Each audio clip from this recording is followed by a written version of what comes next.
አርሰናል ይህንን ዝውውር ለመጨረስ ፋይናላይዝ ለማድረግ አሁንም ስራዎችን እየሰራ ነው። እንቅስቃሴዎችን እያከናወነ ነው ወይም ገፋ እያደረገ ነው። እንግዲህ የግል ጉዳዮች ተስማምቷል። አሁን ቢድ ማድረግ ጀምሯል። የክለብ ለክለብ ግንኙነቶች እና መሰል ነገሮች በጥሩ መንገድ ላይ ይገኛሉ እየተባለ ነው የሚገኘውና እነዚህ መሰረት አድርገን ስንመለከት እንግዲህ ያ ነው። በተጨማሪ እንግዲህ ሌላው ጠቋሚ ከሆኑ ነገሮች መካከል ኒውካስል ያው ትናንት እንዳነሳ ነው አላጂ ባምባን ከሞናኮ አስፈርሟል። አሁን ደግሞ ዳንኤሎን ከኖቲንጋም ፎረስት ለማስፈረም ጫፍ ላይ ደርሰዋል። ዳንኤሎን ግልጽ ነው አንዳቸው የሳንድሮ ቶናሊ አንዳቸው ደግሞ የብሩኖ ጉማሬሽ ምትክ ነው የሚሆኑት። ባምባ መጥቷል። አሁን ደግሞ ዳንኤሎ ይመጣል። ኖቲንጋም ፎረስት አማካኙ ዳንኤሎ እሱንም ጫፍ ላይ ደርሷል የሚለው ሀሳቦች በትልቁ እየተነሱ ይገኛሉ። ግርምዬ ከዛ ውጭ ግን ስለ አርሰናል የተወሰነ ሀሳብ ለመስጠት ተጨማሪ ከክሪስቶስ ዞሊስ ጋር በተያያዘ ክሪስቶስ ዞሊስ ትናንት በይፋ ተዋውቋል። እኛም ነገር ናቸዋል 17 ቁጥሩ እንደሚለሱ ቀርመን ሁሉን ነገር መረጃዎች ቀርመን ስለምንሰጥ ገልጸንላቸዋል። ግን ከፊርማው በኋላ በሰጡ አንድ አስተያየት እንደገለጸው ከሆነ የመጀመሪያ የፕሪሚየር ሊግ ጨዋታዬን ባረኩበት ስቴዲየም ፊርማ መፈረሜ ገርሞኛል። ለመጀመሪያ ጊዜ ወደ እንግሊዝ መጥቶ በኖርዊች ሲቲ ነው የተጫወተው። ወደ እንግሊዝ ኖርዊች ሲቲ በእንግሊዝ ፕሪሚየር ሊግ በነበረበት ሰዓት ላይ እና የመጀመሪያ ጨዋታው በኖርዊች ሲቲ የተጫወተበት ኤሚሬትስ ስቴዲየም ላይ ነው እና ግጥምጥሞሹ ገርሞኛል። የመጀመሪያ ጨዋታዬን ያደረኩት በፕሪሚየር ሊጉ መጥቼ ወይም ወደ ፕሪሚየር ሊጉ ከተወሰኑ ዓመታት በፊት ከሆነ ከ3 ዓመታት በፊት በነበሩበት ጊዜ ከ4 ዓመታት በፊት ይመስለኛል በመጣሁበት ጊዜ የተጫወትኩት ኤሚሬትስ ላይ የመጀመሪያ ጨዋታዬን አይረሴ ነበር። አረሳውም። ቸልሲ ተጫዋች የመሰብሰብ ችግር የለበት፣ ግን ጥራት ያለው ተጫዋች አምጥቶ በቡድን ውስጥ የማጫወት ሚናው ግን በጣም ደካማ ነው። አሁን 40 ተጫዋች ነው ያለው ክብር በጣም 40 ተጫዋች ነው የሚያስፈልገው 25 ነው መመዝገብ የሚችለው እና አንዳንዶች እንደውም ቸልሲ ማምከኛ ክለብ እየሆነ ነው። የተጫዋቾችን አቋም እያመከነ የሚገኝ ክለብ እንደሆነ ለዚህ ማሳያ ነው። በተጫዋቾቹ በራሳቸውም ስህተት በክለቡም የተጫዋቾች የጥራት ጉድለት ያገኘውን ነው የሚሰበስበው ቸልሲ። እስኪ ቸልሲ ውስጥ ገብቶ ከሌላ ክለብ መጥቶ በጣም በከፍተኛ ደረጃ አሁን ካሉት ነው ያልኩት። የበፊቶቹ ምንም ጥያቄ የለውም፣ ጥራት ያላቸው ተጫዋቾች ናቸው። ግን አሁን ካሉት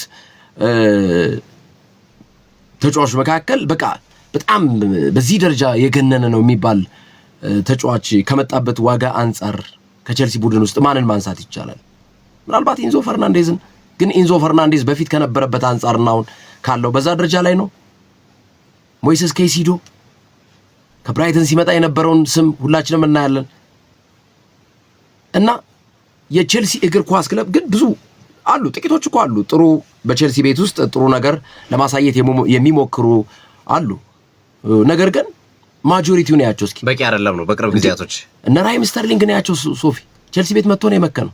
ጋርናቾ ነው ማንቸስተር ዩናይትድ የነበረው ጋርናቾና ወይም ለጋርናቾ ሲሰጥ የነበረው ቢያንስ ብሔራዊ ቡድን ይመረጥ ነበር እኮ ጋርናቾ ማንቸስተር ዩናይትድ ቤት እያለ ማለት ነው። ቸልሲ ቤት ከገባ ያለው ጋርናቾ የለም። በእያንዳንዱ ወደ ቸልሲ የሚመጡትን ተጫዋቾች ብታያቸው መጨረሻቸው የሆነ ክለብ ትልቅ ነገር ይኖራል ተብሎ ሲወጥ ነው የምታያቸው። አክሰል ዲሳሲ በነገራችን ላይ አክሰል ዲሳሲን አርሰናል ለማስፈረም ፈልጓል እንደ ባካፕ ለሳሊባ። አሁን ብዙ ነገሮችን እየተነሳ ይገኛልና በወሬ ደረጃ በመረጃ አንዱ የወጣው ስናነሳ የአክሰል ዲሳሲ ጉዳይ ይገኝበታል። ይሄ ተጫዋች ዌስትሃም ዩናይትድ ላይ ነው አሁን ማረፊያ ያደረገው። በፊት አስቶን ቪላ ሁሉ ነበር እና ምናልባት ይሄንን ሊያስፈርም የሚችሉበት እድል እንዳለ ዛሬ የወጡ መረጃዎች ያመለክታሉ። በርካታ መረጃዎች ጠቁመዋል። ያው የዝውውር ወሬዎችን ማመን አስቸጋሪ ስለሆነ ነው እንጂ እንደ መረጃ ግን አክሰል ዲሳሲ የሚል ነው እና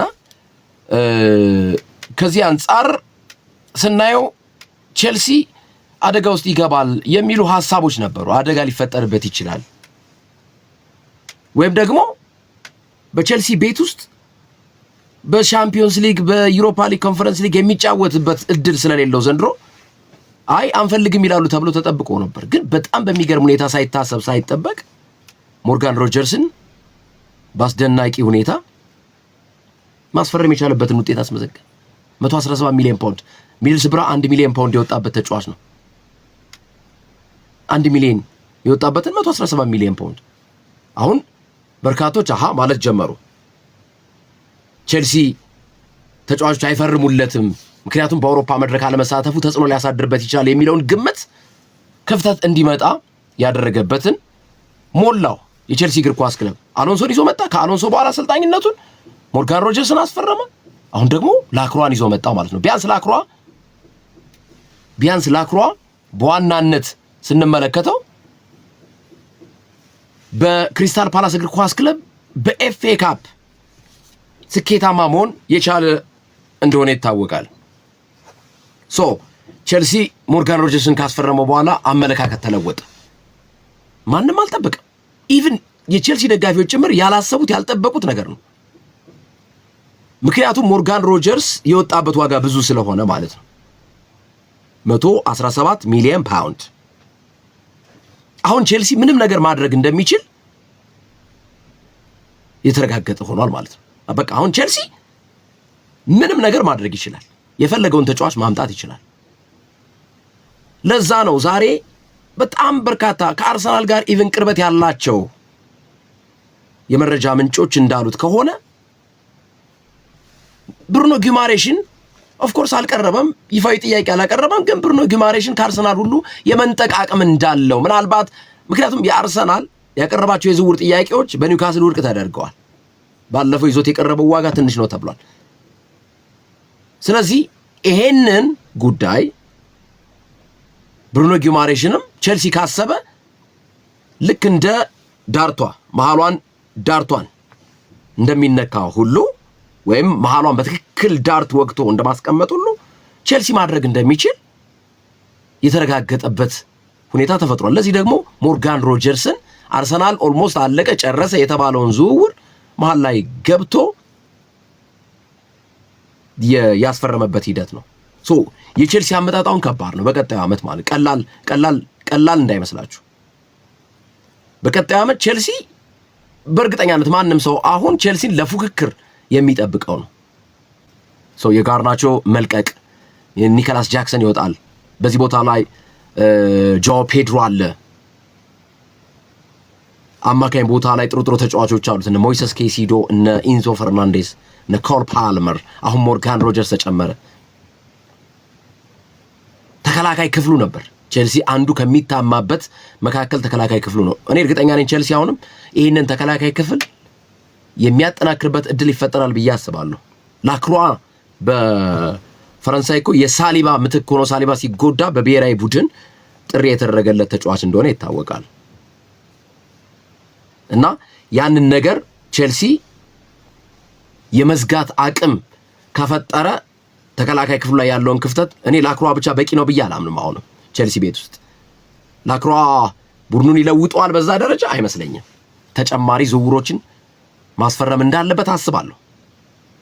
ተከላካይና ግብ ጠባቂ ላይ መስራት አለበት። አለበዛ ዋጋ ሊከፍል ይችላል የቼልሲ እግር ኳስ ክለብ ማለት ነው።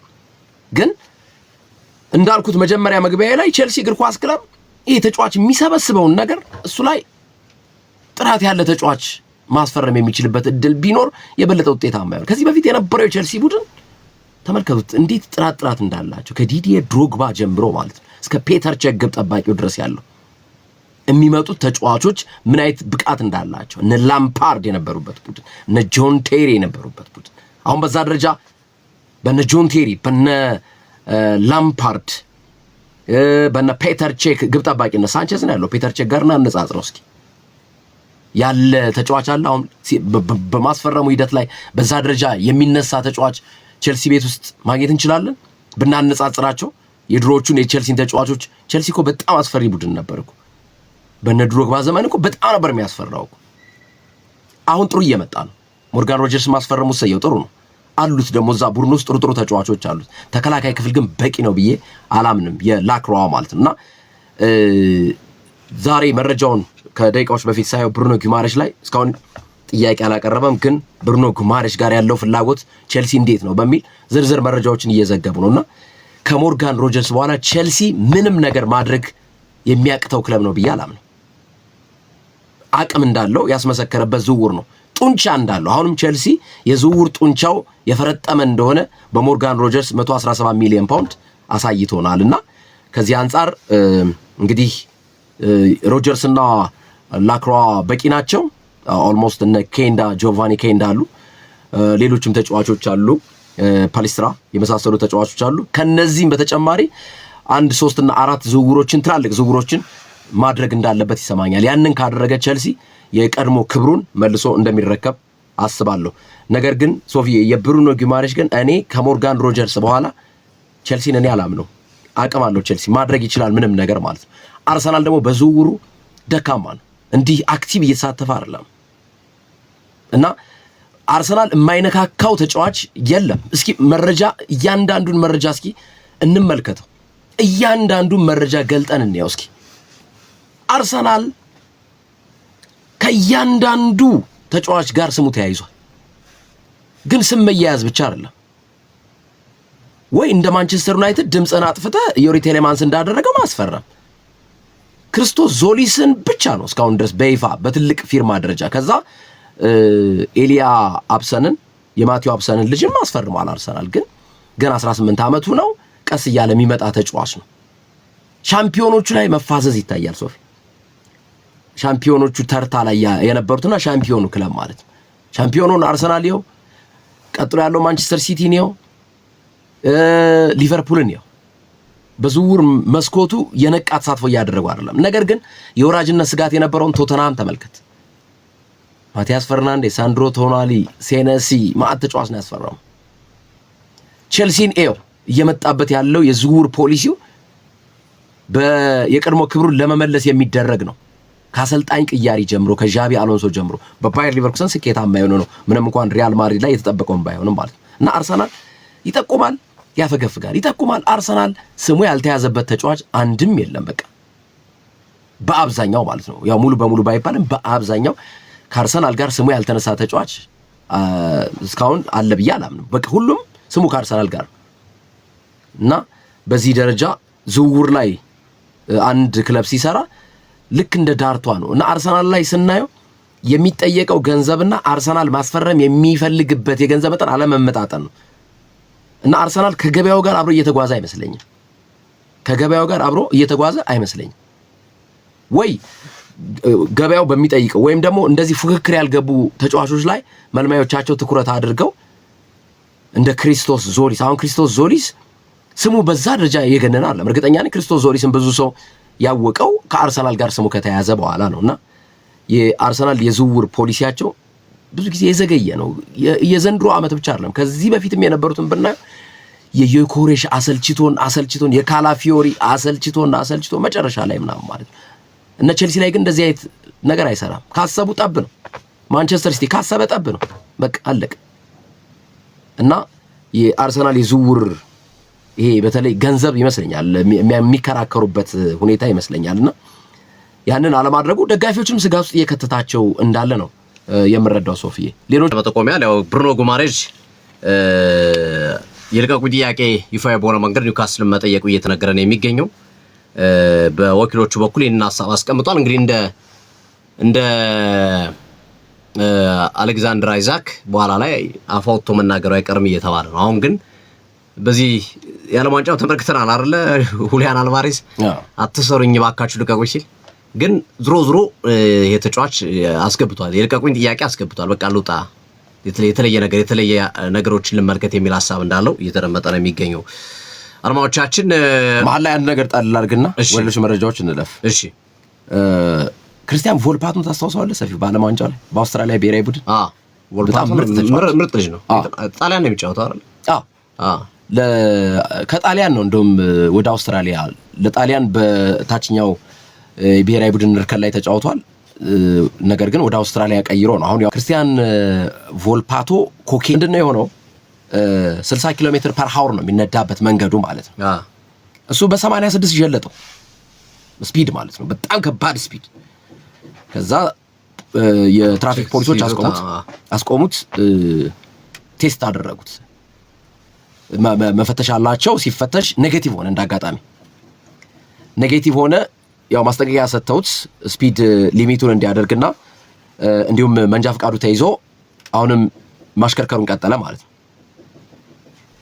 ሁለተኛ ላይ አሁንም ሲያሽከረክር በጣም በሚገርም ሁኔታ ማለት ነው በ186 ኪሎ ሜትር ፐር አወር ተመልከት እንግዲህ 60 ኪሎ ሜትር ፐር አወር የሚያስነዳውን በ186 ኪሎ ሜትር ፐር አወር ነው የነዳው ማለት ነው። ከዛ ፖሊሶች አስቆሙት። እንዲያቆም ተደረገ። አቆመ። ሲፈተሽ አበረታች ንጥረ ነገር ወስዶ ተገኘ። ቴስት ሲደረግለት የተጠቀመው ነገር ደግሞ ኮኬይን አበረታች ንጥረ ነገር ተጠቅሞ ተገኝቷል። ክርስቲያን ቮልፓቶ አደጋ ውስጥ። ወደ ማንቸስተር ዩናይትድ ጉዳይ እናምራለን። ማንቸስተር ዩናይትድ ዛሬ ይጫወታል ከሮዘንበርግ ከኖርዌይ ክለብ ሮዘንበርግ ጋር ዛሬ ጨዋታውን የሚያከናውን ይሆናል። ከዛ ከአትሌቲኮ ማድሪድ ጋር ዛሬ ምሽት 1 ሰዓት ነው ጨዋታው የሚደረገው። እንግዲህ የማስተላለፊያ መንገድ ካገኘ ለአድማጮቻችን ለማስተላለፍ እንሞክራለን። ጄጄ ገብርኤል ይሄ ተጫዋች በጣም እየተወራለት የሚገኝ ምርጥ አጥቂ ነው። የቀጣይ ዓመት የማይክል ካሪክ የቡድን አባሉ ነው። በቡድን አባላት ውስጥ እንደሚካተትና እድል እንደሚሰጠው ይጠበቃል። ጄጄ ገብርኤል አብሮ ከቡድኑ ጋር መጓዙ የመረጃ ምንጮች እየጠቀሱ ይገኛሉ። ያው ሌሎቹ የነበሩት ናቸውና አንድሪው ሳንቶስም የሚሳተፉ ነው የሚሆነው። ዮሪ ቴልማንስ የዓለም ዋንጫ ላይ ስለቆየ ትንሽ ምናልባት ረፍት ሊሰጠው ይችላል። ይሄኛው ጨዋታ ሊፈጥንበት ይችላል የሚሉ ግምቶች አሉ። ስለዚህ ዛሬ ማንቸስተር ሲጫወት እናያለን። ባለፈው ከሬዛም ጋር ተጫውቶ 1-0 መሸነፉ ይታወሳል። የወራጅነት ጨዋታው ነገራችን ላይ የተለመደ ነው። ይሄ በከሌ ቡድን ተሸነፍኩ እንዴ በዚህ ትንሽ ቡድን ምናምን የሚባለው ነገር ልክ አይደለም። ወራጅነት ጨዋታ አንዱ ትልቁ ነገር ውጤት አይደለም። ወራጅነት ጨዋታ አርማዎቻችን ትልቁ ነገር የወራጅነት ጨዋታ ትምህርት ነው የምትወስድበት፣ ክፍተትን የምታረምበት፣ ችግርን የምታስተካክልበት ነውና ማንቸስተር ዩናይትድ እንዴት በዚህ ደካማ ቡድን በታችኛው ዲቪዚዮን ባለ ቡድን ይሸነፋል ሲሉ አንዳንድ ሰዎችን እየተመለከትኩ ነበረ። ግን የወራጅነት ጨዋታ ባህሪዎች ናቸው እነዚህ። ወራጅነት ጨዋታ ላይ ሲስተም ነው የምትሞክረው፣ የምታረጋቸውን ነገሮች ይሄን ብሞክረው ይሄን ባደርገው ብለህ የምታስባቸውን ነገሮች የምታረግበት ነው። ያው ካለው ስብስብ አንፃር ማንቸስተር ዩናይትድ ምንም ቢሆን በሬሳ መሸነፉ በእርግጥ ጥያቄ ሊያስነሳ ይችላል። ግን ወራጅነት ላይ ብዙም እኔ እንደውም ወራጅነት ላይ መሸነፍ ጥሩ ነው ከሚሉት ውስጥ ነኝ። ብዙ ጊዜ አይተከው ወራጅነት ጨዋታ ላይ የሚሸነፉ ቡድኖች ዋና የውድድር ጨዋታዎች ላይ ራሳቸውን በደንብ አይተው በደንብ አስተካክለው ይመጣሉ። ወራጅነት ጨዋታ ላይ በጣም ጥሩ የሆኑ ቡድኖች ደግሞ ሄደውልህ ቀጣይ ላይ ላለመውረድ ሲጫወቱ ትመለከታቸው። በጣም ቢገርመኝ እሱ እኮ እና በኢትዮጵያ ራሱ አይተህ ከሆነ የአዲስ አበባ ከተማ ዋንጫን በልቶ የሚበላ ቡድን በአብዛኛው ሲወርድ ነው የምናየው። አደጋ ውስጥ ይገባል። አዲስ አበባ ከተማ ዋንጫ ነው እና በዓለም ደረጃ ብዙ ጊዜ የወራጅነት ጨዋታ ላይ በጣም ቤስት የሆነ ቡድን አይ ቲንክ ብዙ ስህተት የለብኝም ብሎ ተዘናግቶ ስለሚገባ ይመስለኛል። እነዛኞቹ ደግሞ ጥንካሬውን ተረድተው ስለሚገቡ ይመስለኛል ይቸገራል። እና መሸነፍ መጥፎ አይደለም በወራጅነት ጨዋታ ባይሆን ጥሩ ነው። ግን አንዳንዴም ጥሩ ነገሮችን ይዞ ይመጣል። ዛሬ ዞሮ ከኖርዌይ ክለብ ሮዘንበርግ ጋር ነው የሚጫወቱት። ወደ ኖርዌይ አምርተዋል። በኖርዌይ ነው የሚከናወነው ጨዋታው። ማንቸስተር ዩናይትድ ያው ኖርዌይ ሲነሳ የምናነሳው ኦሊገር ሶልሻየርን ነው። ሞልደ እግር ኳስ ክለብ በዛ አሰልጣኝ ነበረ። ከዛ በኋላ ወደ ማንቸስተር ዩናይትድ በአሰልጣኝነትም የመጣው ተጫዋችነቱም የሚታወቅ ነው ታሪኩ። ስለዚህ እዚህ ላይ ጨዋታውን የሚያከናውን ይሆናል። ማታ እንግዲህ ጨዋታውን ማየት እድል ያላችሁ እንድትመለከቱ እኛም የማስተላለፊያ መንገድ ካየን እድሉን ካገኘን ወደ እናንተ የምናደርስ መሆኑን ለመግለጽ እንወዳለን። በዚህ አጋጣሚ ከዚሁ ከማንቸስተር ዩናይትድ ጋር ተያይዙ ሌላው የሚነሳው የማርከስ ራሽፎርድ ጉዳይ ነው። ሰሞኑን እንዲህ እየተባለ ነበር። ማርከስ ራሽፎርድ ይወጣል፣ ይቆያል፣ ክለብ እየመጣ ነው፣ ለእንግሊዝ ፕሪሚየር ሊግ አይሸጥም፣ ለሊቨርፑል አንሸጥም ምናምን የሚሉ ነገሮች ነበሩ። ዛሬ የወጡት መረጃዎች ግን እንደሚያሳዩት ከሆነ ማንቸስተር ዩናይትድ ለማርከስ ራሽፎርድ 11 ቁጥር ማሊያ ሰጥቶታል ተብሏል። በማንቸስተር ዩናይትድ ማሊያ ከተዘጋጀልህ ግርምዬ የመቀጠል እድል ሰፊ ነው እና ማይክል ካሪክ ካውንት አድርገዋል። እሱ ላይ 1 ብሎ ቆጥረዋል። አንዱ ተጫዋች ነው ብሎ ቆጥረዋል የሚሉ ይሄ በጣም በቃ ማለት ሲሪየስ ነው ሆኖ መጥቶ ቡድኖች ተጫዋቹን ካልወሰዱት ወይም ተጫዋቹ ልውጣ ካላለ በስተቀር ማንቸስተር ዩናይትድ ለማቆየት ይፈልጋል። እንደሚታወቀው የማርከስ ራሽፎርድ ቁጥር 10 ቁጥር ነው በማንቸስተር ዩናይትድ ሲለብስ የነበረው ለረጅም ጊዜ ማርከስ ራሽፎርድ ከዋይን ሮኒ በኋላ ማለት ነው። ግን የሚያስቀጥሉት እየመሰለኝ ነው በማንቸስተር ዩናይትድ ቤት ሁኔታዎች ሁሉ የሚያሳዩት በማንቸስተር ዩናይትድ ቡድን ውስጥ የመጫወት እድሉ ሰፊ እንደሆነ ነው የሚያመለክተው። ስለዚህ ዛሬ ደግሞ የወጡት መረጃዎች እንደሚያሳዩ ከሆነ ለማርከስ ራሽፎርድ ማንቸስተር ዩናይትድ 11 ቁጥሩን ሰጥቶታል። ኩኛ በያዘው 10 ቁጥር ይቀጥላል። አምና ቀምቶታል ወደ ባርሴሎና ሲሄድ ኩኛ ተቀብሏል 10 ቁጥሩን። ቁጥር ስትነጠቅ በተለይ በውሰት የሚሄድ ተጫዋች ቁጥር ከተነጠቀ ተባሯል ተብሎ ነው የሚታመነው እና ያው ብዙዎች የሚመለስ አልመሰላቸውም። ግን ውሰቱ አልቆ ተመልሷል። አሁን ግን ማንቸስተር ዩናይትድ 11 ቁጥር ሰጡት ለማርከስ ራሽፎርድ። 11 ቁጥር መስጠታቸው የሚያሳየው የማርከስ ራሽፎርድን የመቀጠል ጉዳይ ተስፋው የለመለመ እንደሆነ ማሳያ ይመስላል ለማንቸስተር ዩናይትድ አዋን። ስለዚህ ይህንን መረጃ ለመስጠት ያለው። ሌላው የገረመኝ ቤንጃሚን ሼሽኮ ነው። ግርሚ ምን እንዳከላይተው አሁን በተለይ በዚህ ደቂቃ ላይ እዚህ ስቱዲዮ ከገባ ነው በጣም እየተዘዋወረ ነው ምስሉና ጉዳት አስተናግዶ ነበር አምና የመጨረሻዎቹ ጊዜያቶች እና በአብዛኛው ጊዜውን ያሳለፈው ጂም ላይ። ይሄ የምናውቀው ቀጭኑ ረጅሙ ቤንጃሚን ሼሽኮ ምን እንዳከለ ገርሞኛል። በጣም በጣም ፊዚካል ለውጥ አለው። እጆቹ ላይ፣ ትከሻዎቹ ላይ፣ እግሮቹ ላይ ምናምን የሚታይ ፍርጥምጥም ያለ የደሞ ተጫዋቹ የሚታማባቸው በተለይ የአንድ ለአንድ ግንኙነት የአየር ላይ ኳስ ሳይሆን የምድር ላይ ኳስ ላይ ከምንጠቀምባቸው ነገሮች መካከል የአካል ብቃቱ ወይም የሰውነቱ ሁኔታ ረጅም ነው፣ ግን ጥንካሬው ላይ ጥያቄ ይነሳ ነበርና ለማንቸስተር ዩናይትድ ቀጣይ ዓመት የቤንጃሚን ሼሽኮ አመጣት ያስፈራል። በጣም በጣም በጣም በጣም ቤንጃሚን ሼሽኮና የኮሬሽ ቀጥቅጦ ነው እየመጡ ያሉ ግርሜ ቀጥቅጦ አይ ቲንክ አምና የተተቹትን ለማካካስ ይመስለኛል። የቤንጃሚን ሼሽኮ ይገርማል። በቃ ለውጡ በጣም የሚገርም ነው። የኮሬሽንም አይተናል። የኮሬሽ ግን በፊትም ወፍራም ነው ሲጀመር። የኮሬሽ እንግዲህ ሌላ እግር ኳሳዊ ስራዎችን መስራት ካልሆነ በስተቀር ስለዚህ ይሄንንም እንዲጠብቁ ቤንጃሚን ሼሽኮን እንግዲህ ዛሬው ጨዋታ ላይ የመኖር ፕሮባቢሊቲው ዝቅተኛ ነው። ከቡድኑ ጋር የተጓዘም አይመስለኝም፣ ግን ካለም ዛሬም ልናየው እንችላለን። በአብዛኛው ግን ያው በውድድር ዓመቱ መጀመሪያ ላይ በሚኖሩ ጨዋታዎች ላይ የሚጠበቅ ይሆናል። ግርምዬ ከዛ ውጪ አንድ መረጃ ለመጠቆም ያህል ከማንቸስተር ዩናይትድ ውጪ የሆነ ጀርገን ክሎፕ አዲስ የጀርመን ብሔራዊ ቡድን አሰልጣኝ ሆነዋል። ከ2 ዓመታት በኋላ ወደ አሰልጣኝነት ተመልሰዋል።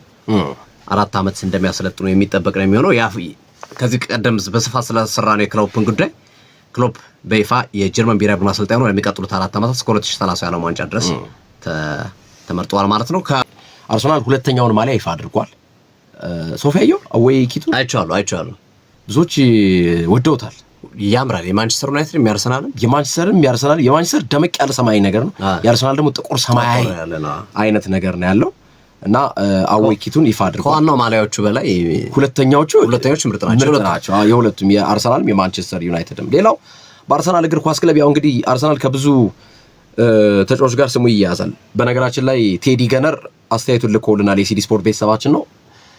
አርሰናል ሻምፒዮን ስለሆነ ነው ሁሉም አርሰናል መግባት ስለሚፈልግ ስሙ ከበርካታ ተጫዋቾች ጋር የሚያዘው የሚል አስተያየቱን ሰጥቷል። ሊያሳምንም ላያሳምንም ይችላል። ይሄ ጉዳይ ግን አሁንም አርሰናል ከቶተናም ጋር በአንድ ተጫዋች ፉክክር ጀምሯል። አርሰናል ፉክክር የጀመረበት ተጫዋች አንቶኒዮ ኑሳ ነው። ኖርዌያዊ የአርቢ ላይፕዚግ ተጫዋች ነው እና ይሄኛውንም ተጫዋች ለማስፈረም አንቶኒዮ ኑሳን ፉክክር ላይ እንደሚገኝ ተገልጿል። የክሪስቶስ ዞሪስን ከክላብ ብሩሽ አስፈርሟል። ይሄኛው ተጫዋች ኖርዌያዊ ነው። በኖርዌይ ብሔራዊ ቡድን አይታችሁታል። በጣም ፈጣን፣ በጣም የመስመር አጥቂ ከባድ ተጫዋች ነውና አንቶኒዮ ኑሳን ቶተናምም አርሰናልም ፍላጎት እንዳላቸው የወጡ መረጃዎች ይጠቁማሉ። ከዛ ባለፈ የፔፕ ጋርዲዮላ ጉዳይ ሲጠበቅ ነበር። ፔፕ ጋርዲዮላ የጣሊያን ብሔራዊ ቡድን ዋና አሰልጣኝ ይሆናሉ ተብሎ ተጠብቆ ነበር። ነገር ግን ጋርዲዮላ ኖ ብሏል። ትናንት ገልጸነዋል። ያው ዛሬ ማረጋገጫው መጥቷል። ዛሬ አልፈልግም ብሏል። አልፈልግም ጋርዲዮላ እኔ ከግል ህይወቴ ጋር መቀጠል ነው የምፈልገው በግል ህይወቴ ጉዳይ በሚል ደሞዝ ነው ያላስማማቸው ነገራችን። ግን ፐርሰናል በቃ እኔ ፐርሰናል እጥፍ የእሱ የጠየቀው 20 እነሱ 10 በለው አይገናኝም እና ለዛኛውም እምቢ ብሏል ፔፕ ጋርዲዮላ። ስለዚህ ፓውሎ ማልዲኒ እና ሊዮናርዶ ለጣሊያን አሰልጣኝነት አንድሪያ ፒርሎን፣ ሮቤርቶ ማንቺኒን፣ አንቶኒዮ ኮንቴን በእጩነት ይዘዋል። ቀጣዩን አሰልጣኝ የጣሊያን ማን ይረከባል?